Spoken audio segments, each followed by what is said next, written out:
우리 함께 성경 보겠습니다. 이 시간 우리에게 주시는 하나님의 말씀은 구약 시편 119편 65절부터 80절까지의 말씀입니다. 구약 성경 893면에 있습니다. 시편 119편 65절에서 80절까지 말씀입니다.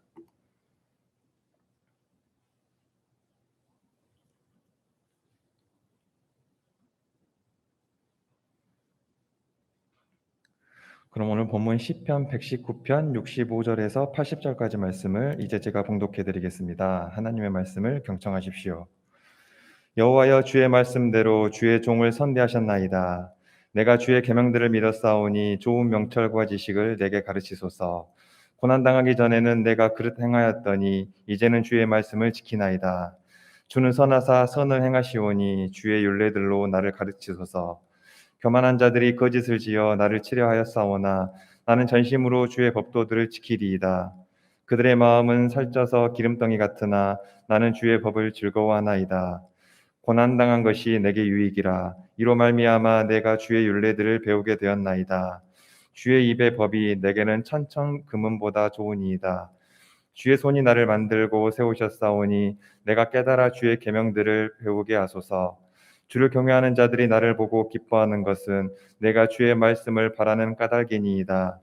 여호와여, 내가 알거니와 주의 심판은 의로우시고 주께서 나를 괴롭게 하심은 성실하심 때문이니이다. 구하오니 주의 종에게 하신 말씀대로 주의 인자하심이 나의 위안이 되게 하시며 주의 긍휼이 여기심이 내게 임하사 내가 살게 하소서. 주의 법은 나의 즐거움이니이다.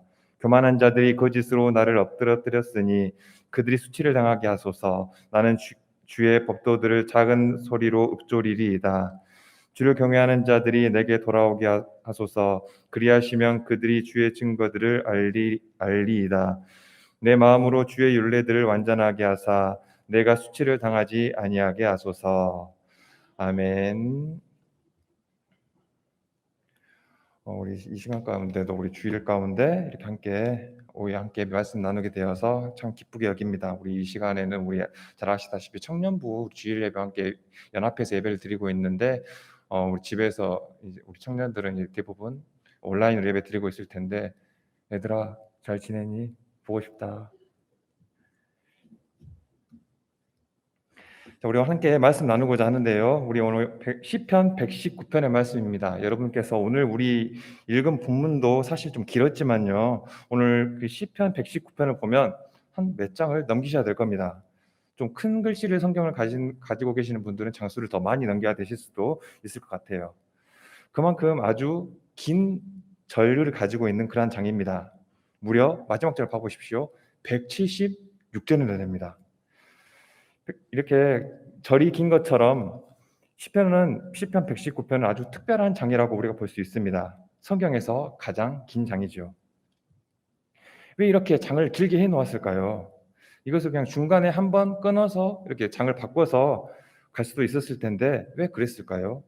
다 이유가 있겠죠. 사실 우리 여러분들께서도 잘 아시다시피 성경은 원래 장절이 나뉘어져 있지 않았었습니다. 후대, 중세 이후에 가서 이 장절이 이제 편의에 따라서 구분을 해 놓았기 때문에 사실 이 부분도 너무 기니까 그냥 몇 장으로 나눠서 할 수도 있었을 텐데 그렇게 하지 않았을 때는 뭔가 이유가 있지 않았을까요?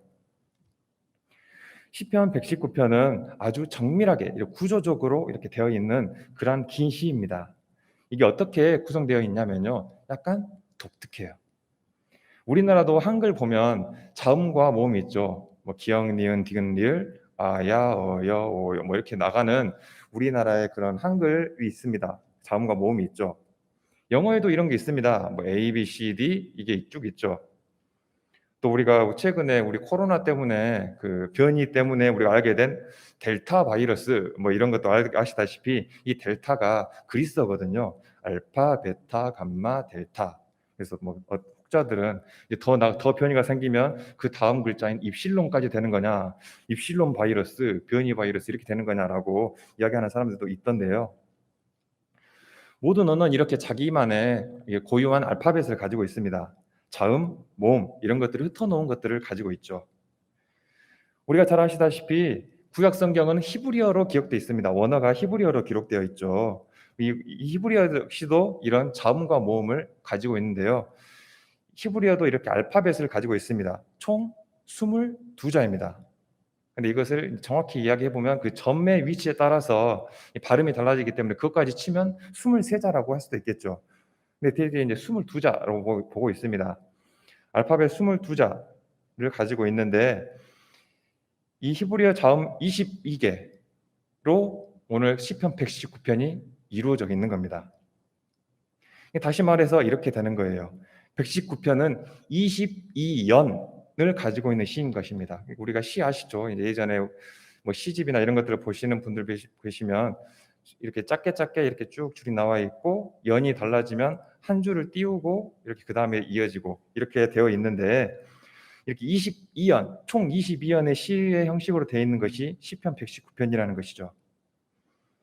그래서 모든 연을 시작하는 그 각 연을 시작하는 데가 이 히브리어 알파벳으로 되어 있어요. 1년은 히브리어 첫 번째 글자인 알렙으로 시작되어서 쭉 1년이 시작되어지고 2연은 그 다음번에 히브리어 그 알파벳인 베트라고 하는 두 번째 글자로 이렇게 되어 있고 이렇게 쭉 이렇게 되어 있는 겁니다. 1년은 첫 번째 글자, 2년은 두 번째 글자로 시작되어지는 이렇게 시작되어지는 약간 독특한 구조를 가지고 있는 그러한 시가 오늘 시편 119편입니다.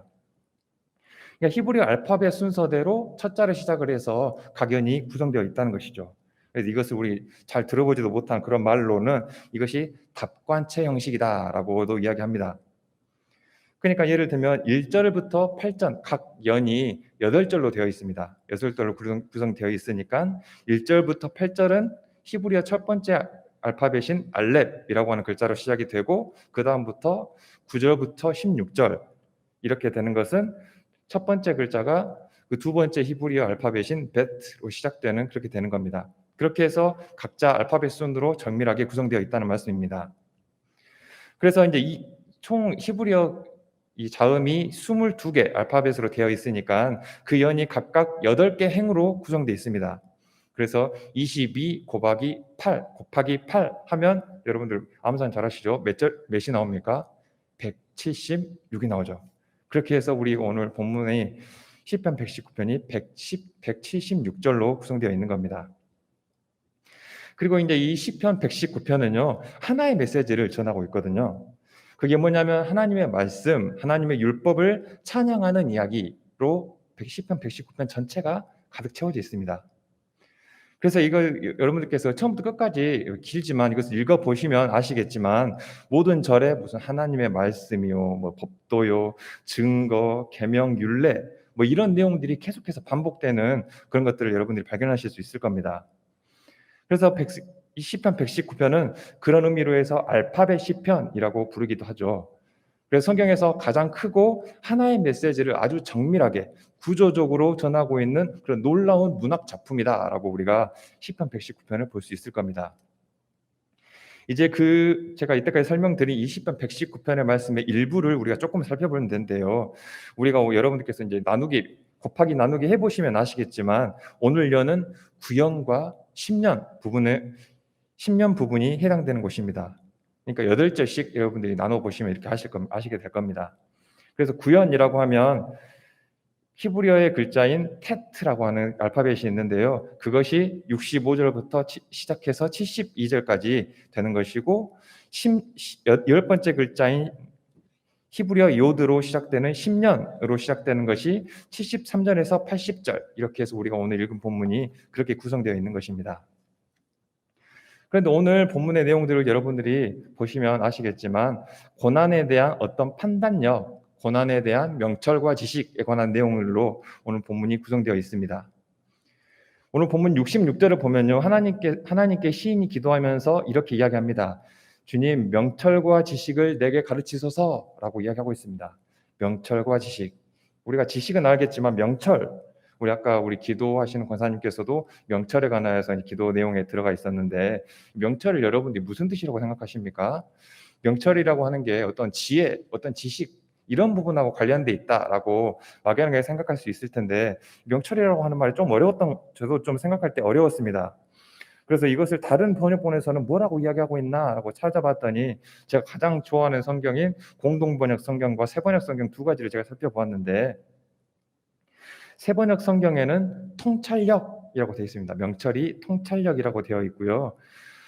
공동번역 성경에는 판단력이라고 되어 있습니다. 판단이라고 되어 있습니다. 그러니까 어떤 명철이 어떤 일반적인 지식이나 지혜와는 조금 다른 통찰력이 있고 판단력이 있는 이런 부분을 이야기하고 있는 것 같습니다. 우리가 책을 읽다 보면 어떤 지적인, 그러니까 지식적인 통찰력이 생기게 되고요. 어떤 분야에 있어서 전문성을 갖게 되기도 합니다. 그래서 그 가운데서 판단력이 생기게 되죠.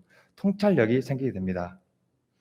그래서 그 좋은 명철, 오늘 본문에서 좋은 명철이라고 하고 있는 부분, 통찰력, 이 판단력, 이런 것을 조금 다른 말로 풀어서 이야기를 해보자면 좀 크게 보고 넓게 보고 깊게 보는 그러한 능력이라고 우리가 생각해 볼 수 있을 것 같습니다. 그러니까 뭔가를 통합적으로 좁게 이렇게 보는 것이 아니라 통합적으로 전체를 아우르면서 바라보는 그러한 능력을 이야기하고 있는 것을 우리가 생각해 볼 수 있을 겁니다. 누군가가 사람은 인생의 통찰력을 갖고 있다라고, 저 사람은 참 통찰력 있는 사람이다 라고 이제 한다고 생각을 해보면, 저 사람은 인생을 좀 오래 살면서 여러 가지 생각들을 하고 산전수전 다 겪어보면서 인생을 조금 더 폭넓게 바라보고 조금 어떤 현상을 바라볼 때 깊게 바라볼 수 있고 넓게 보는 그런 능력을 가진 사람을 이야기할 때 우리는 저 사람 통찰력 있는 것 같아, 저 사람 참 판단력이 좋아 라고 그렇게 이야기하는 것 같습니다. 그런데 오늘 시인은 하나님께 이런 통찰력과 지식, 그러니까 오늘 본문에서 명철과 지식을 내게 가르치소서, 내게 좀 주십시오 라고 기도를 하고 있습니다. 그런데 우리가 오늘 본문을 보면 아시다시피 그 명철과 지식이라고 할 때 그 앞에 형용사가 하나 붙어 있어요. 뭐라고 붙어 있습니까? 좋은이라고 되어 있습니다. 그냥 명철과 지식을 주세요가 아니라 좋은 명철과 지식을 주십시오 이렇게 되어 있습니다. 이야기는 뭐냐면요, 통찰력과 지식, 어떤 명철과 지식을 가지고 있는데 그게 옳지 않은 것도 있다는 것을 우리가 생각해 볼 수 있을 겁니다. 그렇습니다. 그런 부분들 참 많이 있죠. 어떤 사람이 참 많이 배웠다는 사람이 있습니다. 산전수전을 다 겪어서 여러 가지 경험을 많이 해봤다는 사람들도 있죠. 그런데 그런 사람들이라고 해서 다 판단력이 있고 다 통찰력이 있어서 모든 부분에 있어서 지혜롭고 공정하게 판단하는 사람이 다 그렇진 않습니다. 어떤 사람은 의외로 많은 공부도 많이 했고 학식도 많이 갖고 있고 학력도 많이 가지고 있는데도 불구하고 의외로 모든 어떤 생각들을 하고 어떤 판단들을 할 때 어리석은 길로 가는 사람들이 참 많이 있는 것들을 우리는 우리 주변에서 많이 보게 됩니다. 그러니까 옳은 판단력, 좋은 명철을 가지고 있어야 되는데 그릇된 판단력, 좋지 않은 명철을 가지고 있는 사람들도 있다고 하는 겁니다. 그럼 우리가 살아가는 우리 인생에 있어서 언제 이런 판단력과 이런 통찰력이 필요하게 될까요? 오늘 본문에서 계속해서 반복하고 있는 그런 부분이 있습니다. 그것은 바로 고난당할 상황, 고난당할 때를 이야기하고 있습니다. 우리 아이들을 보면요, 어린아이들 보면 그 아이들이 어떤 판단력이 있습니까? 통찰력이 있나요? 그렇지 않습니다. 그 아이들은요, 그가 인생 사는 매일매일이 순간순간이 아주 제일 처음 해보는 모든 경험들로 가득 차 있습니다. 어떤 아이가 5살짜리가 있다고 해보죠. 근데 그 아이가 어떤 일을 하려고 하는데 엄마가 못하게 합니다. 이거 하지 마, 하면 안 돼, 하면 혼나. 그런데 그 아이 입장에서는 이거 왜 못하게 하지? 이유를 몰라요. 그가 그것을 함에 있어서, 그의 인생에 있어서 5년 인생에 있어서 그 아이는 그것을 처음 겪어보는 것이기 때문입니다. 왜 엄마 아빠가 나한테 이걸 하지 말라고 하지? 그것을 알지 못한다는 것이죠. 그러니까 그 아이들은 통찰력이 없고 판단력이 없기 때문에 당장 눈앞에 있는 것밖에 보이지 않습니다. 그래서 내 마음에 들면 좋다고 하고요, 내 마음에 안 들면 싫다고 하면서 어떻게 보면 생떼까지 부리면서 살아가는 것이 우리 아이들의 모습에서 나타나게 됩니다. 그런데 이 부분이 어른들도 사실 마찬가지입니다. 아이가 5살이라고 하면 이 할아버지라고 해보죠. 할아버지가 65살이라고 해봅시다. 제가 65살을 폄하해서 말씀드린 것은 아니고 예를 들어서 말씀드리는 겁니다. 어떤 할아버지가 65살이에요. 근데 그 할아버지에게 있어서 65살이라고 하는 것이 몇 번 겪어보는 걸까요? 한 번 겪어보는 겁니다. 처음 겪어보는 거예요. 그러니까 한 번도 안 살아본 그런 삶, 그런 인생을 살아가는 것에 있어서는 5살짜리 꼬마이든지 65살 드신 할아버지 할머니시든지 맨 마찬가지라는 겁니다. 그렇기 때문에 우리는 나이를 1살, 2살 많이 먹었음에도 불구하고 의외로 통찰력이 없이 어린아이와 같이 그닥 다를 바 없이 그렇게 생각하고 행동할 때가 참 많이 있습니다. 특별히 보면 고난을 당할 때, 당황스러울 때, 갑작스러운 일을 우리가 만나게 될 때 더욱 그런 모습이 드러나게 됩니다. 오늘 본문을 잘 보면요, 세 부분으로 나눠서 설명을 하고 있는데요. 첫 번째는 고난을 당하기 전, 그리고 고난을 당할 때, 그리고 고난을 당한 후, 이렇게 고난이라고 하는 주제를 과거, 현재, 미래 이렇게 나누어서 이야기를 하고 있는 것 같습니다. 먼저 내가 고난을 당하기 전에 관한 말씀이 67절에 나옵니다. 67절 보시면요, 고난 당하기 전에는 내가 그릇 행하였더니, 아멘. 고난은 우리를 유쾌하게 하진 않습니다. 우리가 그렇게 좋게 생각하는 부분이 고난이 아니죠. 그런데 지금 오늘 본문을 기록한 그 시인에게 있어서는 고난이 약이 되었던 것 같습니다. 고난을 당하기 전에는 이 시인이 그릇 행하였다, 잘못된 길을 걸었다, 그렇게 고백을 하고 있습니다. 그런데 60절 후반부를 보십시오. 보면 이제는 이라고 되어 있으면서 그 이야기는 이제 고난은 이제 과거가 됐다는 것이죠. 지금 현재는 고난을 겪은 이후입니다. 이제는 주의 말씀을 지키나이다.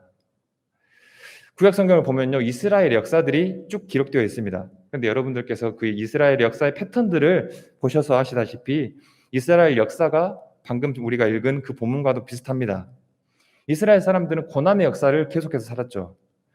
진작에 자기 땅에서 쫓겨나서 포로 생활을 하면서 남의 나라에서 떠돌이 생활을 하는 그러한 역사의 모습을 이스라엘은 가지고 있습니다.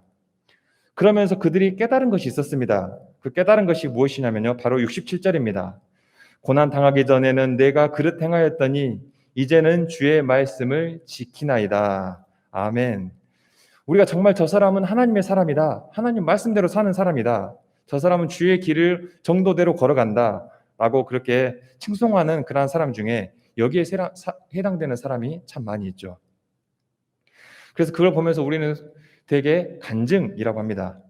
그런데 간증을 한다는 사람들의 대부분 패턴들이 있죠. 그 이야기하는 간증의 패턴들을 보면 어떤 이런, 내가 원래 이렇게 살았었는데 좋지 않은 삶을 살았었는데 하나님께 매를 맞아가지고 주님께 돌아와서 지금은 이렇게 풍성하고 좋은 삶을 살고 있다, 행복한 삶을 살고 있다, 이런 레파토리로 진행되지 않습니까? 그런데 이 간증을 한다는 사람이 저는 예수 믿는 집안에서 태어나서 한 번도 일탈을 해본 적도 없고 정말 하나님 말씀대로 훌륭하게 평생을 그렇게 지키면서 살아왔습니다 라는 간증은 여러분들 들어보신 적 있으십니까? 저도 없습니다. 대부분 간증의 레파토리는 제가 옛날에 하나님 믿는답시고 그렇게 살았었는데 제가 심각한 범죄를 하고 판단력이 없어서 어려운 속에, 고난 속에 그렇게 살아가다가 내가 하나님께 큰 매를 맞고 하나님께 돌아와서 깨닫고 회개해서 하나님 앞에 무릎 꿇고 울부짖었더니 제가 그나마 변화되어서 이러한 모습으로 지금 살아가고 있습니다 라고 하는 그런 모습이 대부분 간증의 모습들 아닌가요? 우리의 간증도 그렇습니다. 우리가 우리 인생에 있어서 인생에 한 번의 비도, 한 번의 소닥비도 내린 적이 없지 않았었습니다. 내 인생은 항상 쨍쨍 햇빛이 나는 봄날이었습니다. 지금도 그렇습니다 라고 하는 것이 간증거리가 될 수 있을까요? 그런 간증거리는, 그런 것들은 어느 누구도 귀를 기울여 주지 않을 겁니다. 그런데 내 인생 가운데 폭풍과 고난이 있고 어려움과 환란이 있어서 나의 과거, 나의 삶의 이야기가 바로 우리의 모습의 화수분이 되어져서 우리의 삶이 이렇게 변화되어졌고 내가 이렇게 주님 앞에서 행복한 삶을 살고 있습니다. 이런 것들, 과거에 내가 잘못했고 범죄했었고 어려웠었던 삶의 모든 모습들이 우리 삶의 모습 속에서 이야기할 수 있는 레파토리가 될 수 있다는 것이죠. 이렇게 고난이 우리에게 주는 유익이 있는 것입니다. 그것은 우리로 인하여서 깨닫게 하고 그 깨달음을 통해서 우리 주님께서 허락하여 주시는 더 나은 길, 더 좋은 길, 더 옳은 길로 우리를 인도하여 간다는 것입니다. 그래서 71절에 보면 뭐라고 기록되어 있습니까? 고난 당한 것이 내게 유익이라, 이렇게 기록하고 있습니다. 고난이 유익이라고 합니다. 생각해 보면 우리가 쇠라고 하는 것들을 만들 때 당금질을 계속합니다. 대장장이가 멀쩡한 쇳덩어리를요 계속 때려요. 불덩이에 집어넣었다가 또 갑자기 뺐다가 또 찬물에 푹 집어넣기도 하고 또 빼서 때리고 불 속에 넣고 빼서 물 속에 넣고 또 빼서 때리고 이런 과정들을 계속해서 반복하게 되면 어떤 일이 일어나게 됩니까? 그 쇠가 단단해집니다. 그래서 정말 그 어떤 것도 그 쇠를 부러뜨릴 수 없는 그런 강철이 되는 것이죠.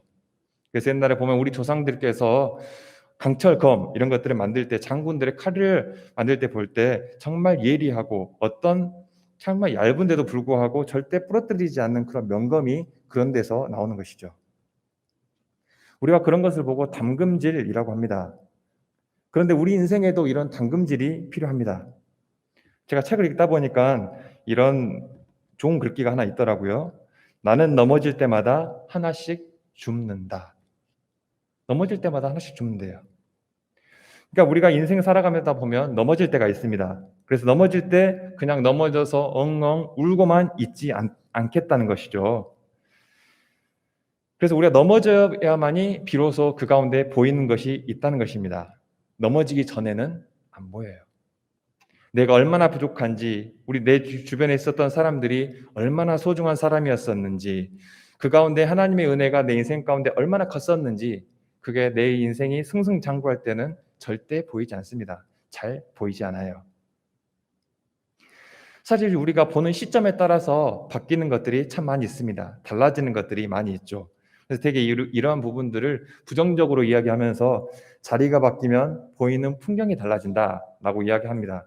그래서 평소에는 그 사람이 그 전에는 낮은 자리에 있었을 때는 그 사람이 그렇게 겸손한 사람이었었는데 그 사람이 권력을 얻게 되고 높은 자리에 올라가게 되니까 그 사람이 교만하여지고 사람이 변하더라.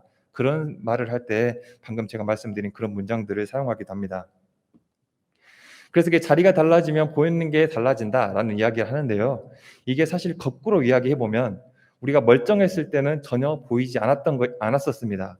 그런데 우리가 실패하고 좌절하고 주님 앞에 무릎 꿇고 쓰러지는 일이 있어야만이 그때야 비로소 보이는 것들도 있다라는 것입니다. 그러면서 71절 중간 부분에 보면 뭐라고 기록되어 있습니까? 이로 말미암아라고 되어 있습니다. 고난 당한 것이 내게 유익이라 이로 말미암아 내가 주의 율례들을 배우게 되었나이다. 여기에 해당되는 사람들 참 많이 있습니다. 저도 지금 인생 살아보면서 저도 우리 근현대사를 격하게 겪었다고는 할 수 없겠지만요. 제가 제 인생을 이렇게 돌아볼 때 참 우리 국가적으로 어려웠었던 일이 지금 현재 코로나 사태를 비롯해서 두 번이었던 것 같습니다. 그 전에도 여러 가지 일들이 있었겠지만 제 뇌리에 남아 있는 부분들이 두 부분이었는데요. 그것은 첫 번째는 IMF 사태 때이고 두 번째는 지금 코로나 사태입니다. 이렇게 계속 장기적으로 어려움을 겪었던 그런 우리 역사의 모습들이 제 인생의 제 기억에는 그게 크게 많이 남아있지는 않았었습니다. 제가 IMF 때 제가 20대 초반이었었는데요. 그때 제가 모교회에서 청년부에 있었을 때 그때 이제 어려운 일이 있으니까 그때 어떤 분이 그 가운데서 하나님께 은혜를 얻고 그렇게 해가지고 교회에서 이제 오후 예배 때 간증을 부탁드린 거예요. 그 장로님이셨는데 그 장로님이 한 공장을 운영하고 계셨습니다. 근데 IMF 때 다들 힘들지 않았었습니까? 자기 생계도 유지하기도 어렵고 자신의 일자리도 부지하기 힘든 그러한 시기 가운데 그 IMF가 좀 장기적으로 이어졌는데요. 그 장로님께서는 공장을 운영하고 계셨습니다. 그런데 공장이 일거리가 있었겠습니까? 일거리가 없었겠죠. 그런데도 불구하고 그 장로님은 그 공장에 계속해서 출근을 했다는 겁니다. 가면 일감이 없어요. 공장 기계를 돌릴 일이 없습니다. 그런데 그냥 나는 계속 출근을 하겠다라고 해서 집과 그 공장 사이가 거리가 가까운 것도 아니었는데요. 매일매일 출근을 하면서 하루 내내 자신의 근무 시간 동안에 멍하니 앉아 있다가 계속 오는데 할 일이 아무것도 없었겠죠. 며칠 그렇게 하다 보니까 너무 심심한 거예요. 그래서 그 장로님이 뭘 하기 시작하셨을까요? 성경을 읽기 시작했습니다. 사실 우리 성경이라고 하는 게 우리 바쁘고 일 많을 때는 잘 안 읽습니다. 근데 정말 심심할 때, 아니면 세상에서 내가 진짜 실패하고 잘 못 나가게 됐을 때, 그때 비로소 목사님이 교회에서 왜 성경을 그렇게 읽으라는지 알겠다라는 생각이 들면서 성경을 쭉 읽게 되는 겁니다. 그러다 보면 성경의 재미를 읽는 것에 재미를 붙이게 되고 그 성경에 빠져들게 되는 것이죠. 그러다 보면 어느 한 절 가운데 깊게 빠져들어서 그 말씀 가운데 매료되고 깊게 묵상하게 되고 매일마다 일감도 아무것도 없는데 그 공장에서 그 장로님은 매일매일 출근을 하시면서 성경을 읽다 보니까 성경을 통독하게 됐더라는 거예요. 그러고서 이제 그분이 깨달으셨답니다. 아, 지금 내가 경험하는 이 고난이 하나님께서 나에게 베풀어 주시는 배움의 기간이었구나라는 것을 깨달음이 왔다는 거예요.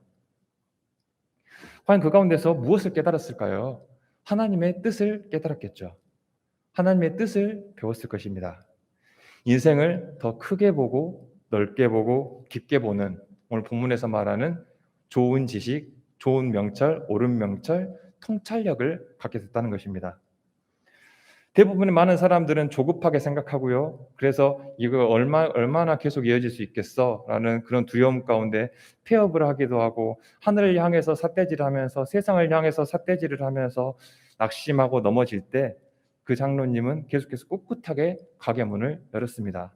다른 사람들과 환경적으로 다를 것은 아무것도 없습니다. 일거리도 없고요. 누가 일거리를 맡기는 사람도 없습니다. 그런데 매일매일 출근해서 일은 없지만 그 가운데 앉아서 근무 시간 동안에 성경을 읽고 그의 자리를 묵묵히 지켰습니다. 그랬더니 어떤 일이 일어났을까요? 일감이 들어왔어요. 예상치 못하게 새로운 길이 열렸던 겁니다. 그 이유는 그의 성실성 때문에 아무도 그 일거리가 없는 그 주변의 상가들을 열지도 않고 문을 닫고 있는데 이 장로님은 그냥 나와서 할 일은 없지만 그 가운데 빈 공장, 돌아가지도 않는 공장 가운데 앉아서 하나님의 말씀을 계속 읽다 보니까 그 사람들이 그것을 보고 저 사람은 되게 성실하다. 일도 없는데 저렇게 성실성을 가지고 있는데 저 사람에게 맡기면 제가 믿을만하고 그 물건을 납품받을 수 있겠다라는 생각이 든 사람이 그런 새로운 길이 열려가지고 하나님께서 큰 복을 베풀어 주시는 그런 은혜가 그 장로님에게 실제로 임하게 됐다는 겁니다. 이렇게 우리가 겪는 고난 때문에 하나님의 율례를 배우는 경우들이 참 많이 있습니다. 고난은 물론 다시 한번 말씀드리지만 우리에게 유쾌한 것이 결코 아니죠. 고난은 우리를 아프게 하고요. 눈물 나게 하고요. 정말 누군가가 고난을 당했을 때 그 옆에서 우리가 해줄 수 있는 것이라고는 위로해주고 공감해주고 이것밖에 할 것이 아무것도 없습니다. 그런데 지나고 보면요. 이 고난이 우리의 인생을 더 발전시키고 성숙하게 하고요. 이 문명과 문화를 더욱더 한층 업그레이드 시켜주는 그러한 역할을 하게 되더라는 겁니다. 그래서 저는 오늘 본문 말씀 중에 75절 말씀이 오늘 우리에게 정말 은혜가 되는 말씀이라고 생각합니다. 제가 한번 읽어드리겠습니다. 여호와여 내가 알거니와 주의 심판은 의로우시고 주께서 나를 괴롭게 하심은 성실하심 때문이니이다. 아멘. 오늘 방금 읽어드린 이 75절 말씀을 보면 세 가지 주 키워드가 나옵니다. 심판, 괴로움, 성실 이 세 가지가 나옵니다.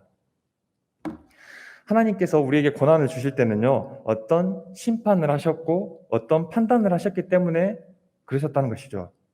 지금 내가 이런 경험과 체험을 하고 있는 것, 이것이 하나님께서 보시기에 네가 지금 이것을 경험하는 것이 맞겠다라는 생각을 하셨고 판단을 하셨기 때문에 아주 사려 깊게 판단을 하셨기 때문에 그 하나님의 그러한 판단 가운데서 우리에게 이런 어려움과 고난이 닥쳤다고 오늘 본문 방금 읽어드린 그 구절에서는 이야기하고 있는 것이죠. 하나님 저에게 왜 이런 고난을 주세요? 했더니 하나님께서 그랬어? 난 못 봤네. 몰랐어. 미안해. 이런 고난이 아니시라는 거죠. 이렇게 당하는 고난이라면 하나님께서 실수로 우리에게 고난을 주시기도 하시는 건가? 하나님께서 잠깐 착각하셨다는 것인가? 이게 아니라는 겁니다. 내가 고난 당하는 것은 하나님의 판단 속에서 다 이루어지는 것이라는 것이죠. 그리고 그 하나님은 진실하신 하나님이십니다. 하나님이 진심으로 나를 사랑하시고 진심으로 내가 잘되기 원하시고 진심으로 나에게 복 주시기 원하시기 때문에 우리에게 이러한 그러한 고난을 허락하여 주셨다는 겁니다. 이 고난의 문제는 우리 일개 한 명 한 명의 개인에게만 닥치지 않습니다. 교회 단위로 닥치기도 하죠. 때때로 개인이 당하는 것처럼 교회도 고난을 당합니다. 사람이 병에 걸리는 것처럼 교회도 병에 걸리고요. 사람이 넘어지는 것처럼 교회도 넘어질 때가 있습니다. 사람이 상처 입을 때처럼 교회도 상처 입을 때가 있다는 것이죠.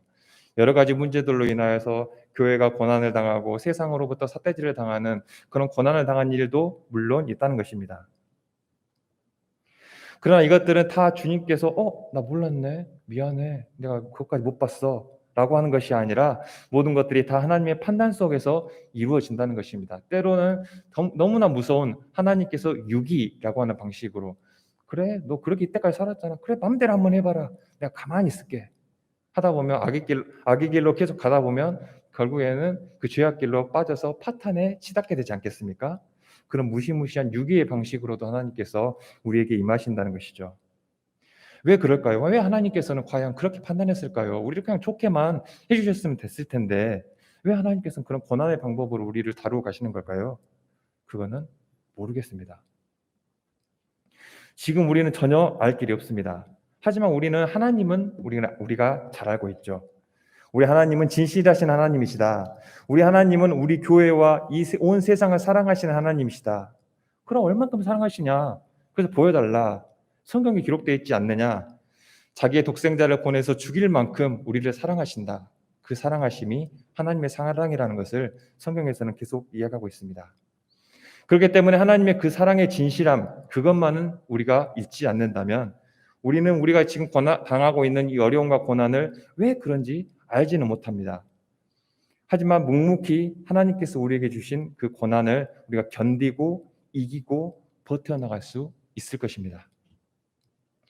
우리는 그 고난을 우리에게 닥칠 때 그것을 좁게 생각하고 편협하게 생각하고 그것을 보면서 발버둥 치면서 그렇게 살지 아니하고 오히려 이런 긴 고난의 터널 속에서 담담하게 침묵하면서요 굳건히 버텨나갈 때 그 인생을 바라보면서 우리는 통찰력 있는 인생이다, 판단력 있는 인생이다, 참 명철한 인생이다 라고 말할 수 있다는 겁니다.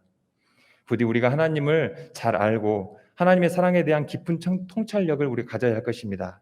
그래서 우리의 인생의 어떠한 고난 가운데서도 우리가 그 가운데서 넘어져서 발버둥 치거나 하지 아니하고 끝까지 하나님을 신뢰하고 그 고난 가운데서 하나님의 오르신 판단력을 믿고 하나님의 신실하신 그 계획하심을 깨닫고 감사하면서 이 고난을 잘 인내하여서 더욱더 성장하고 성숙하고 우리에게 판단력이라고 하는 명철이 생길 수 있는 저와 여러분 되시기를 주님의 이름으로 간절히 소망합니다. 다 같이 함께 기도하겠습니다. 하나님 감사합니다. 우리가 고난에 관해서 묵상하면서 지금 이 코로나라고 하고 있는 긴 터널의 기간을 지나고 있으면서 오늘 본문을 통하여서 하나님께서 우리에게 이것을 허락하여 주신 것은 이유가 무엇일까? 이것을 통하여서 우리에게 어떤 것들을 값진 것들을 우리에게 얻어가게 하려고 하시는 것일까라고 하는 부분에 관하여서 함께 말씀 살펴보게 됐습니다. 하나님 우리 인생 가운데 여러 가지 어렵고 힘든 일 많이 닥치게 될 텐데 그 가운데 우리가 좁게 보고 편협하게 봄으로 인하여서 눈앞에 보이는 것만 가지고 발버둥 치면서 통찰력이 없이 어리석게 살아가는 것이 아니라 하나님께서 우리의 삶을 이제까지 이끌어 주셨던 것처럼 신실하신 하나님을 의지하고 하나님께 의탁하며 나의 인생을 아버지 하나님께 드리고 하나님께 매달려서 살아갈 수 있는 하나님께서 제시하여 주시는 그 길 가운데 걸어갈 수 있는 판단력 있고 통찰력 있는 저와 우리 모든 교우들 그리고 우리 교회가 될 수 있도록 주여 도와주시옵소서. 이 모든 말씀 우리 주 예수 그리스도의 이름으로 기도드리옵나이다. 아멘.